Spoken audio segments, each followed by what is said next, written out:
Tonight, no fair. The CNE cancels its 2020 event.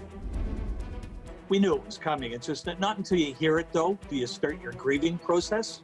The gut punch after COVID knocks out one of Toronto's most famous traditions, but hints a virtual fix could be in the works. Your families with loved ones in long-term care are demanding answers, and they deserve those answers. The Premier bats away demands for a public inquiry into the outbreak response at long-term care homes. And the parade of smiles through a Toronto neighborhood. We'll show you the special visit some kids living with disabilities got today. Good evening, I'm Chris Glover. We begin with breaking news tonight. We're learning that a registered nurse at a long-term care home in London has died of COVID-19, marking the first nurse in Ontario to die from the virus.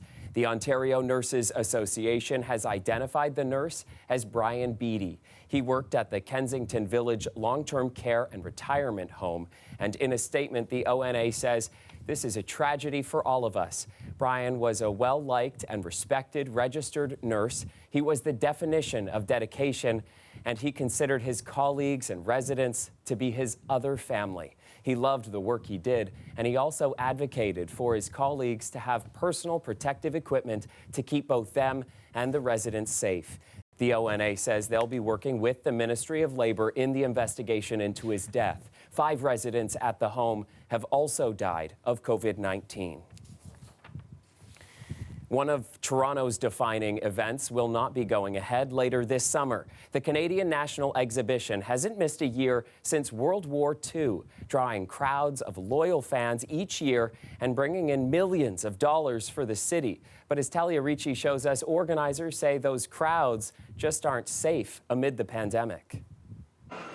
Carnival rides, outrageous food, and live performances has signaled the end of summer in Toronto for more than a century. For vendor Larry DeWitowitz, this August will be the first time in 44 years he won't be setting up at the CNE. We knew it was coming. It's just that not until you hear it, though, do you start your grieving process. It's been felt by Eva's original chimneys, too. They look forward to serving up traditional chocolatey, cinnamon sugar-coated Hungarian pastries every year. It's something that I think everybody really looks forward to, and it's really unfortunate that it's not going to be happening this year. The CNE says it was a decision made to protect the health of Canadians, hinting about virtual projects underway. While fans of the CNE won't be able to enjoy the live experience of the acts in its full capacity this summer, organizers are planning to bring the fun of the fair through creative and innovative ways.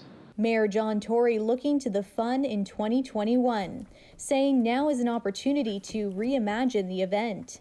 It's great fun to have the double waffle, double patty, bacon jam, cognac, maple syrup, burger. But at the end of the day, we're much more than that. The CNE says it generates close to $130 million into the Ontario economy each year, bringing in 1.4 million visitors and helps to employ more than 5,000 seasonal workers. Premier Doug Ford was nostalgic. I remember going to the CNE with $5, $10 in my hand, and you'd be there all day. But these are some of the sacrifices that we're facing as a society. And I'm going to miss it. DeWitowitz says he's going to miss it too. For him and other vendors, he says he's losing a lot more than just the 18-day fair. The loss of the CNE, while we all understand it's necessary, is still devastating emotionally, financially to not just myself, to my staff, to friends around me. So it's an emotional time for all of us. The 2020 Canadian International Air Show has also been canceled. That typically runs the last 3 days of the CNE over Labor Day long weekend. Talia Ricci, CBC News, Toronto. So the Premier spoke at length today about the impact of the CNE closure, but the major business of the day for him and other lawmakers was a debate over a public inquiry into the government's response to the outbreak at long-term care homes. Queen's Park reporter Mike Crawley pressed the Premier on why he won't commit to one. Springtime at Queen's Park, but a springtime session like no other. Inside the legislature, some traditions remain as normal, but as MPPs enter the chamber, you see how things have changed. For the victims of COVID-19, a moment of silence. It is now time for oral questions. During Ontario's first question period in 2 months, MPPs spread out in a show of physical distancing. There is zero heckling, and naturally, every question is about the pandemic.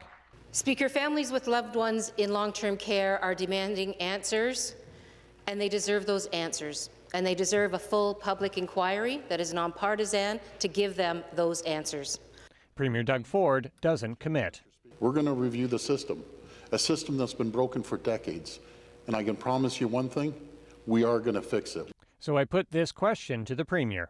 SARS killed 44 people in Ontario, and there was a public inquiry. Elizabeth Wettlaufer killed 8 people in long-term care homes. There was a public inquiry. At Walkerton, 6 people died. There was a public inquiry. At Ipperwash, the OPP killed 1 First Nations demonstrator. There was a public inquiry. So far, COVID-19 has killed nearly 1,800 people in Ontario. Why won't you commit to a public inquiry? Well, what we want to do is make sure we get through this and support people in long-term care and right across this province. We're going to have reviews right across the board, no matter if it's a procurement system or if it's long-term care.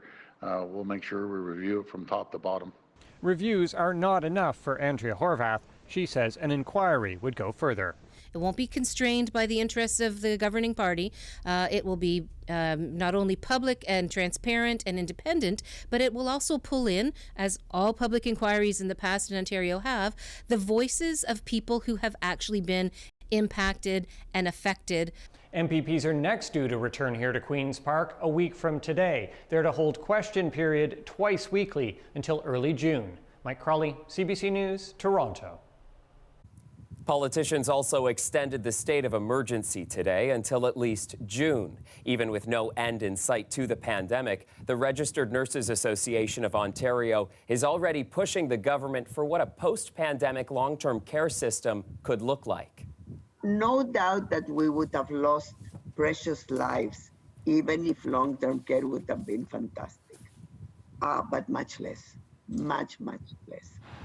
In a new report, the Nursing Association made 13 recommendations, including a shift to more community-based care. The association also says if the province had more oversight, residents would have been tested faster and staff would have had masks a lot sooner. It will be a while yet before things get back to normal here in Ontario, but the Premier did tease some good news is coming later this week. On Thursday, we will share more details about the next stage of reopening our province. We'll be reopening more low-risk workplaces, seasonal businesses, and essential services. And it will be stage 1 of 3 stages. So far, the stages of reopening are vague. Stage 1 includes opening some outdoor spaces and allowing essential gatherings of a limited number of people. Ford said today possibly up to 10 people, but Ontario's top doctor doesn't sound quite as optimistic as the Premier. No, I would have recommended we were already there, but we haven't yet. We're in about day 7, 8 of a sort of a downward trend, unfortunately not a very rapid downward trend, but it's tending that way. Our other metrics are looking good, but we haven't had all those things come together yet where we say, now we're ready to enter stage 1. I think we're getting closer in that, but if it was already there, I would have already recommended it. Despite the top doctor's caution, many businesses are already preparing to reopen, including hair salons and barber shops. Natalie Nanowski looks at how they're getting ready. Customers won't be able to waltz into a salon like they used to. They will be asked to clean their hands, sanitize their hands, have a mask on, asking them not to bring anything extra into the salon, certainly no beverages or anything like that. And it will be by appointment only. Salons are already opening up in the U.S. and even in Canada. Ray Ciavello has been monitoring what others are doing. He wants his staff and clients to feel safe, so he's investing in disposable equipment. We are using disposable towels, disposable capes, and the stylists are all wearing, not only they're wearing a mask, as well as all the clients coming in are asked to wear a mask as well, but they're also wearing a plastic shield. Barbershops like this one are also gearing up. I'm not going to lie, as a barber, I've definitely felt anxious about it. I have to touch people whether I like it or not. To make sure staff feel safe at both of Barber & Co.'s Toronto locations, Candace Webster says they'll be cutting the number of clients in half to ensure social distancing. We're also going to have to take that time to sterilize all of our tools with our clippers and stuff. We've got to make sure that we brush that right out. And it will be haircuts only, no shaves. Many salons are also going to be asking you to come in with clean hair because they're going to be cutting it dry. The only time you're going to get a wash is if you're getting your hair dyed. And as for blow dries, Ray says, forget it. We don't really want to blow the air around. We want to try and keep that as stable as possible. And also, we want to get you in and out within the most reasonable amount of time. One thing salons and barbers are going to be doing is extending hours to fix all your mishaps. What are you most looking forward to when you go back to work? I miss everybody in the shop, honestly, and it's going to be weird not being able to hug my clients and stuff and just to do like the little elbow bump or the toe tap. The hope is that sometime in June, you'll be able to get your hair done professionally. Natalie Nanowski, CBC News, Toronto. After the break, we'll take a look at how people are spending their money during the pandemic. Turns out hand sanitizer and toilet paper aren't the only items flying off the shelves. Plus, it seems like the atmosphere is putting so much effort into keeping things cool, and we just want to go in the other direction. I'm meteorologist Colette Kennedy. Frost advisory again tonight, but the warm-up is coming just a few days away. I'll tell you all about that after the break.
If the CNE cancellation is the big thing everyone's talking about today, the other is the cold weather. And let's get to Colette Kennedy now with a look at the forecast. Colette, I am just about done with all this cold. Thanks, Chris. Yeah, we've really been outdoing ourselves with this very cold air, and here we go again tonight with another frost advisory, with the temperatures dipping below freezing. Lovely, though, for Wednesday. Sunshine. It'll be warmer than today. Not seasonal, but still warmer than today. Real turnaround, though, with these temperatures by the time we get to Friday. Now, some rain's coming in with that as we go Thursday into Friday, but still. The areas included in this frost advisory, pretty extensive, again, for tonight. If you do have any plants that you can cover up or some, at this point that you could still bring in, now's the time to do it. We're running out of time here. And speaking of some of the cool air we've been seeing, we're outdoing ourselves with these record lows. So this morning, -3, this is the new record, 2020. Today, it was -2.2 back in 1939. Now tonight, we're likely going to be breaking another record. I'm taking us down to -2 with my forecast, and the record is -1.7 from 1967. So here we go again. Some of the temperatures from this morning, you see that -3 that we started with. Then by the time we got into the afternoon hours, we did see some warmer temperatures, slightly warmer. Hamilton, London area, but really just couldn't do much with us into the GTA. So clear and cool tonight, and then that sun pops up for tomorrow. We have it through most of the day. It's only into southwestern Ontario. We're very late on Wednesday. You start to see some of the clouds rolling in. And Thursday, the setup is in the morning. We'll see some of these showers first light. At times, though, we'll see some periods of some heavier rain, especially along the shore, the north shore of Lake Erie, moving through. And also around the Niagara region as we go through the day on Thursday. It'll be a little spottier at first, but then kind of filling in for the GTA, and certainly overnight Thursday into Friday with the risk of some thunderstorms in here too, especially for southwestern Ontario. But that possibility is even there over towards the GTA. Now, what's nice about Friday is that by the time we get into the afternoon hours, we will see a clearing trend, and what's even nicer is the temperatures will be warming up. So the second half of Friday looks pretty good into Toronto. Overnight, -1 for Windsor. Can you believe the contrast here, what an average low is and where we are going tonight with that frost? 15, though, with sunshine tomorrow, and the wind's not as strong as today, so that's another reason it's going to feel so much better and be a nice day.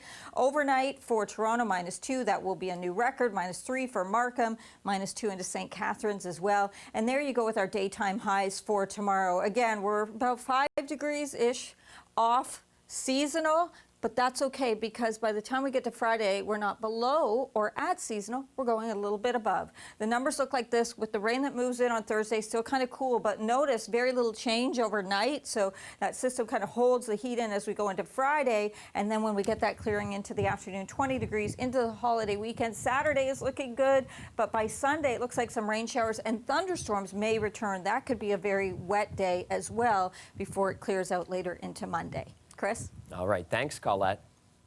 Weather update is brought to you by Trane, the most reliable heating and cooling brand. We test, so it runs. Take advantage of special offers now. It's hard to stop a Trane. So maybe the weather hasn't changed much, but a lot has changed since we entered this pandemic, including our shopping habits. Statistics Canada has come out with numbers that show how much money we've been spending during this time and what we've been spending it on. Ali Chiasson has the details. Remember when government officials were like, people should not panic and know they don't need to stock up? Calm must prevail. And then we were like, people are panicking over toilet paper? At the beginning of the COVID-19 pandemic, sales at Canadian grocery stores were up 40% compared to last year. Where we typically see spending above normal at Easter and Thanksgiving, by March 2020, bam, that lasted a couple of weeks before dropping off by the end of the month. But even after all that stockpiling, according to Stats Canada, we're still spending 10% more than we usually do. Shelves of sanitizer bottles, alcohol wipes are still sparse these days, but according to Statistics Canada, sales are moderating after last month's surge. If there is one chart that tells us a lot about how we're coping, it's the coffee and booze sales. Both were up 80% compared to last year's level. The stats also show that we've been doing lots of baking, including our premier. I make the best cherry cheesecake ever. I do it from scratch. No recipe. I got it down pat. But really, some producers are struggling to keep up with demand. Robin Hood flour is running out of its yellow bags. While people were busy baking, they were also busy getting busy. The sale of condoms, contraceptives, lube, and pregnancy tests peaked at the height of the pandemic. And yet, the sale of fresh-cut flowers was down 47%. Romance has taken a hit. Not all spending is up. Despite what my credit card statement says, cosmetic purchases have dropped 44%. And despite what Greg Ross has been up to, the sale of hair cutting supplies fell 33%.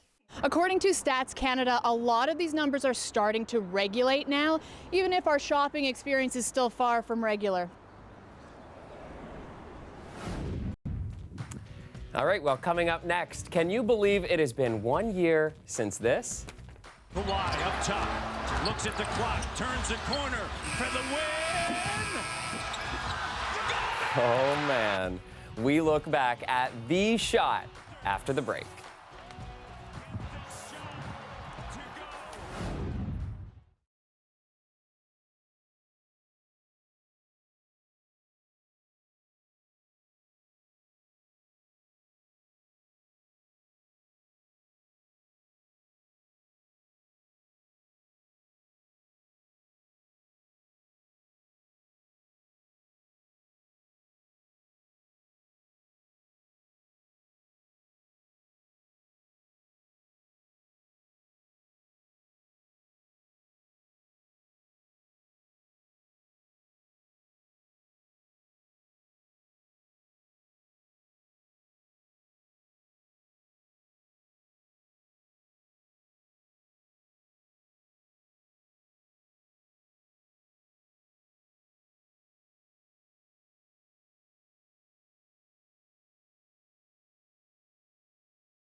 The Toronto Zoo is welcoming some new additions to their wolf pack. This is video of their new Arctic wolf pups leaving the comfort of their den and taking in some sunshine on Monday. Since they usually don't come out of the dens until they're about 10 weeks old, the zoo still doesn't know how many pups there are, but they suspect there are at least 8.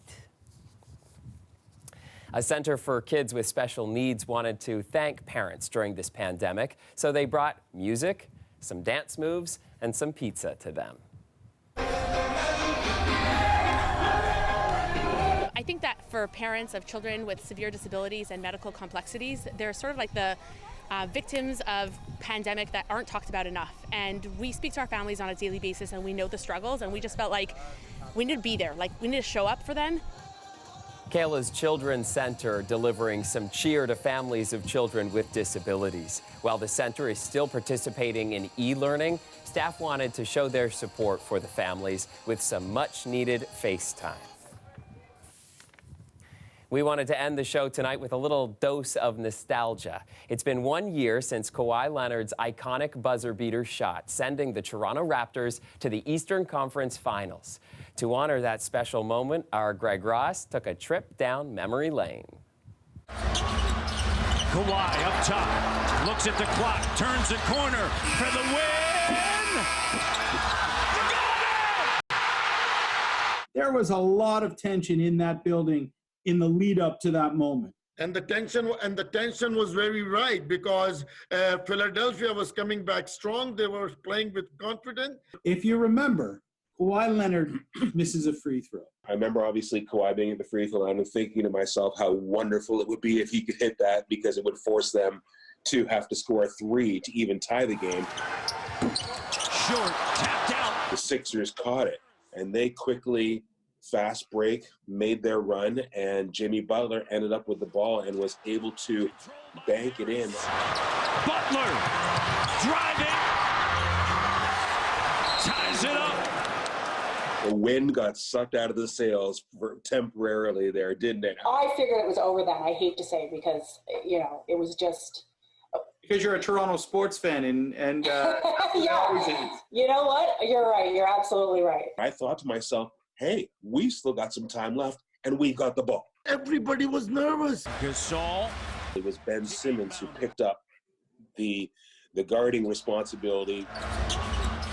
Kawhi up top, looks at the clock, turns the corner. Kawhi makes his drive over to right to the bench side of the court. They start coming directly towards you. Yeah, and that was, you know, I feared for my life. At this point, I'm running out of vision because everybody's standing up. I did see the ball go in the air. For the win!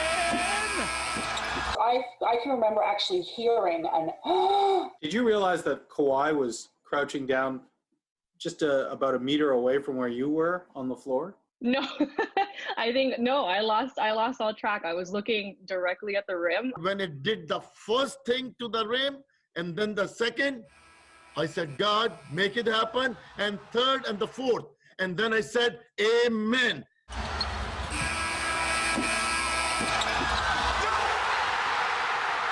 and the place goes bonkers. It was unbelievable. I mean, to say the least. I can scream just thinking about it now. I've never seen a craziest end to a game than that one. Everything on Kawhi's face, I think, explained everything that we're all feeling. This was a defining moment that catapulted us over that hump and gave us, I believe, the confidence to say anything is possible. And that confidence just kept on going. That's definitely one of those moments where it's, I remember when I was there. And that is our show for you tonight. Dwight Drummond has your next local newscast tomorrow at 6. Have a great night.